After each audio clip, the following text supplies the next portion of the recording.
अस्सलाम वालेकुम प्यारे दोस्तों, इस मुख्तसर सी वीडियो में हम आपका तहे दिल से स्वागत और खुशामदीद करते हैं आपकी अपनी चैनल और आपके अपने प्लेटफॉर्म जेके उर्दू क्लासेस में। दोस्तों, आज की इस वीडियो में हम आपकी दरस निसाब के सबक नंबर 3 यानी लल्दत के सवालात आज करने वाले हैं। आपसे यही रिक्वेस्ट है, यही गुजारिश है, इस वीडियो को एंड तक देखें और ये सवालात अपनी कॉपी पर दर्ज करें।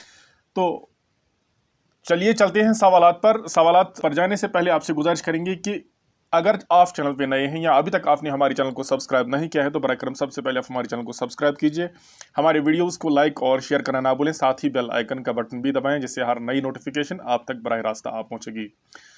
जिस तरह कि आपकी दरस निसाब पर कुछ सवाल दिए हुए हैं, मुख्तसरन इसके जवाबात हम आप तक पहुंचाने वाले हैं। सवाल नंबर 1 आप यहाँ पर देखिए। सवाल नंबर 1 है, लल्दत किस वजह से मशहूर थी? तो इसका जवाब यहाँ पर देखते हैं।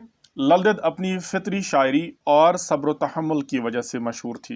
ये सवाल नंबर 1 था। अब जाते हैं सवाल नंबर 2 पर। आपकी दरस निसाब का सवाल नंबर आप 2 यहाँ पर देखिए, स्क्रीन पर मौजूद है। लल्दत के ज़माने में कौन बुजुर्ग हजरात गुजरे हैं?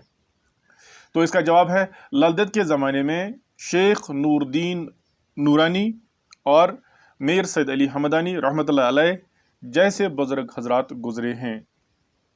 यह है सवाल नंबर 2 का जवाब। अब जाते हैं सवाल नंबर 3 पर। सवाल नंबर 3 आप देखिए। सवाल नंबर 3 है, हजरत शेख नूरुद्दीन को दूध पिलाते वक्त लल्दत ने क्या कहा? शेख नूरुद्दीन से मुराद शेखुल आलम, यानी हजरत शेखुल आलम को दूध पिलाते वक्त लल्दत ने क्या कहा? हजरत शेख नूरुद्दीन को दूध पिलाते वक्त लल्दत ने ये कहा कि ए नन्हे, दुनिया में आते हुए तुम्हें लाज ना आई तो अब दूध पीने में कैसी शर्म। यह है सवाल नंबर 3। अब जाते हैं सवाल नंबर 4 पर। सवाल नंबर 4 क्या फरमाता है? सवाल नंबर 4 आप देखिए यहाँ पर। सवाल नंबर 4 है, लल्दत के वाक़ों में किन बातों की तलकीन की गई है? लल्दत की शायरी आपको मालूम होना चाहिए, लल्दत की शायरी को वाक़ कहते हैं। उन्होंने वाक़ की सूरत में अपनी शायरी की है, तो इसलिए उनकी शायरी को वाक़ कहते हैं। तो लल्दत ने अपनी शायरी में किस बात की तलकीन की है? लल्दत के वाक़ों में ऊंच नीच और ज़ात पात के गैर फितरी बंधनों को तोड़ने और आला इंसानी और इखलाकी कदरों को अपनाने की तलकीन की गई है। यह है सवाल नंबर 4 का जवाब। अब जाते हैं सवाल नंबर 5 पर। सवाल नंबर 5 इसका आखिरी सवाल है। यहाँ पर लिखा है, लल्दत को किन किन नामों से पुकारा जाता है? यानी लल्दत को लोग किन किन नामों से पुकारते हैं?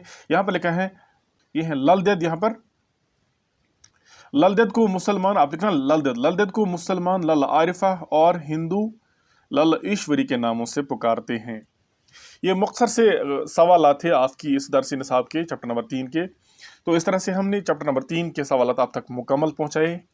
आज की इस वीडियो में हम आपसे यहीं पर विदा लेना चाहेंगे। मिलते हैं अगली वीडियो में अगले टॉपिक के साथ। जब तक के लिए दीजिए अपनी मेज़बान को इजाज़त। अल्लाह हाफ़िज़।